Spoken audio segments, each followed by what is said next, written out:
Thank you, and I guess I have to follow that high bar set by Cindy Blackstock.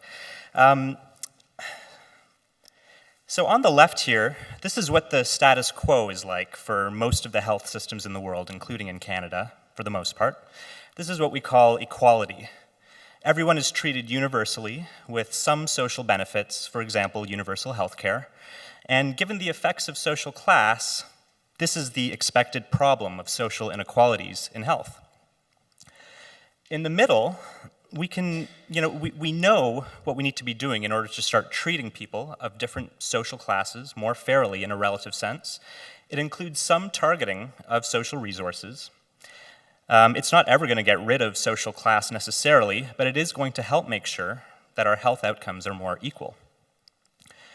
We've tried for several years now to intervene on this problem with equity interventions that have made the healthcare system more appropriate and otherwise inclusive of the great diversity of patients who are out there.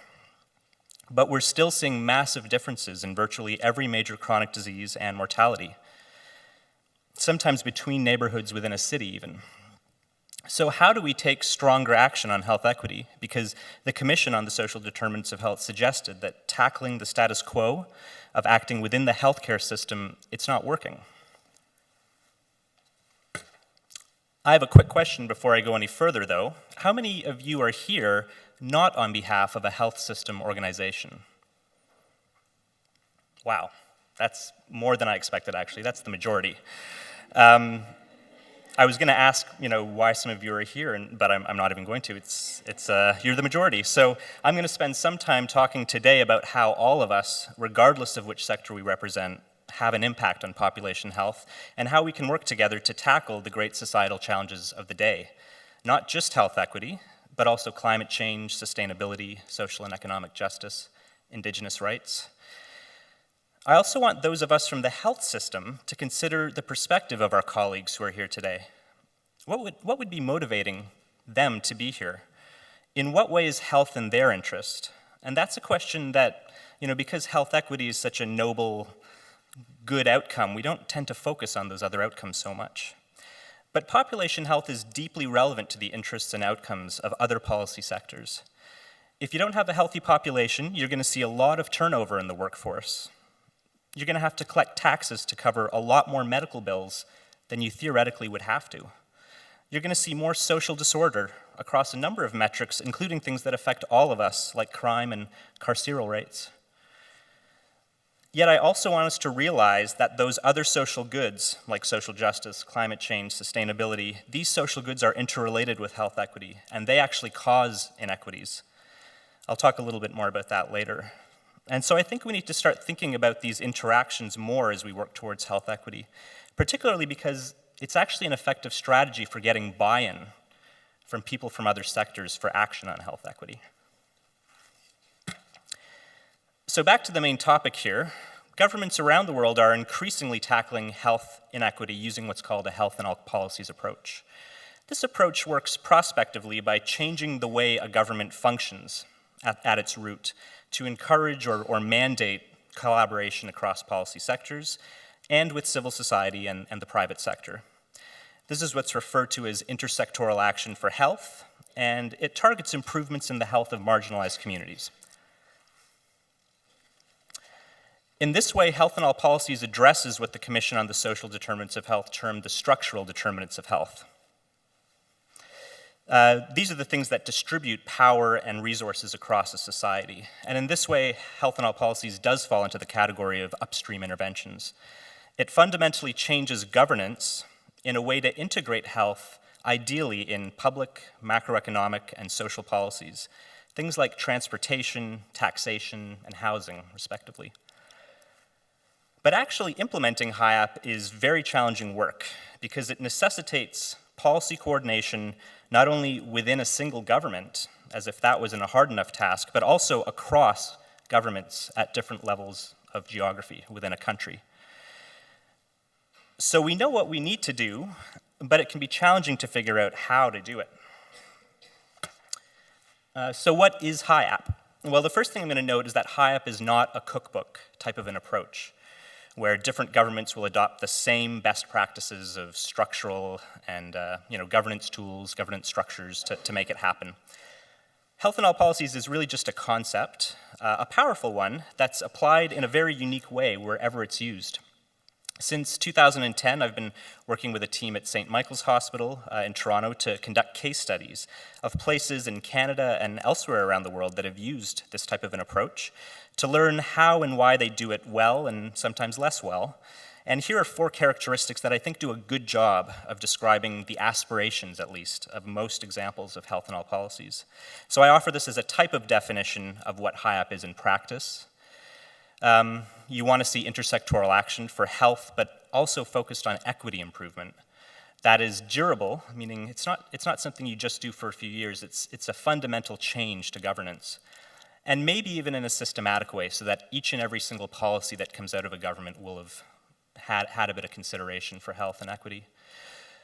It involves policy coordination across levels of government. So in order for health in all policies to have a real impact on the social determinants of health, we know that all governments have to be engaged: municipal, territorial, provincial, federal. By definition, health in all policies moves beyond action in the healthcare sector. So you'll see some people talk about taking a health in all policies approach within the healthcare sector, and that's great, but you have to see action beyond that sector as well, I think, for it to truly be a health in all policies intervention. And finally, evidence-informed policymaking is central to it. Every single case of health in all policies finds a way to generate better data about broader determinants of health and uses that to inform their policymaking. Now that was a little bit abstract, so let me give you some specific examples around 4 models that I'm identifying here of how you might go about pursuing a health in all policies approach. So in Quebec and Thailand, you see maybe what you might imagine in your mind with health in all policies. In theory, each and every new policy that's being developed within the government is subject to an impact assessment tool to react to potentially harmful changes. In Sweden and Finland, you actually see them not applying health in all policies to each and every policy. They first come up with a strategic framework of health objectives, things that they want to tackle in the next, say, 20 years. And then they figure out what types of intersectoral action are going to help us get there. In California and South Australia, it's very similar to what I just described.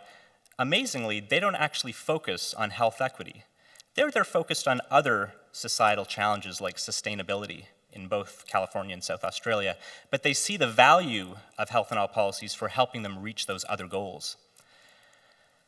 And finally, in Iran, they have a very interesting approach of deciding what policies will be subject to intersectoral action by using a community-based needs assessment, where they identify the communities that are suffering the most and go into those communities and find out what could make these conditions better, and then it bubbles its way back up to the federal level where interventions are designed.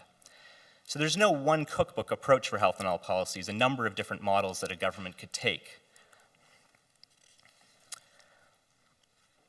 A growing number of jurisdictions in Canada are either using a form of health in all policies or are starting to work more intersectorally on health equity. Given the diversity of governments in Canada and the unique mix of health, social, and economic problems on their policy agendas, it's important to learn about how different jurisdictions are using this approach and tackling those challenges. What strategies could be used in different parts of Canada to make intersectoral action for health equity really work? I'll give you a couple of specific examples of what's happening now. So at the provincial level, in 2002, Quebec revised its Public Health Act to require a formal consideration of health impacts for all provincial policies under the review of the medical officer of health. Actors in different policy sectors now know that they have no chance of their policies being passed unless they fill out a health impact assessment and show some reaction to the advice of the medical officer of health. It doesn't always work that great in practice, and we can go into that later. But in theory, it's a really strong example of health in all policies.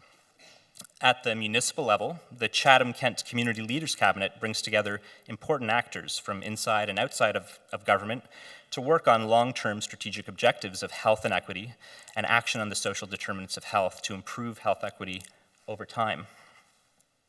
Sorry, there's Chatham Kent. Okay, so I mentioned that we have a research team working on these case studies. We're studying how implementation is happening in 9 parts of the world, including in Quebec.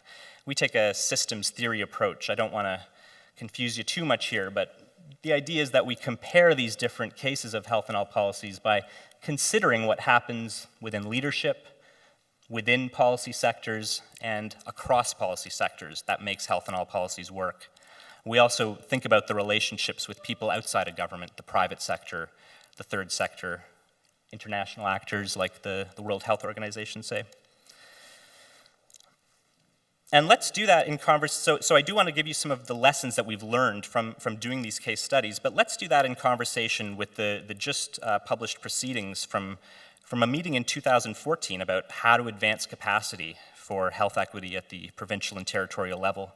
I think it's important for us to build on our progress. So one of the takeaways of this report was that, or of that meeting, I guess, was that participants identified the need for increasing collaboration between researchers and decision makers so that we can integrate knowledge users into this process more. And I would agree, we do need to do more of that, not only in the types of case studies that I'm doing, but the Health and All Policies approach offers a way for governments at all levels in Canada to encourage intersectoral action while meeting other social, environmental, and economic challenges. And I think in order for us to put health on everyone else's agendas, we need to create the evidence to build that case.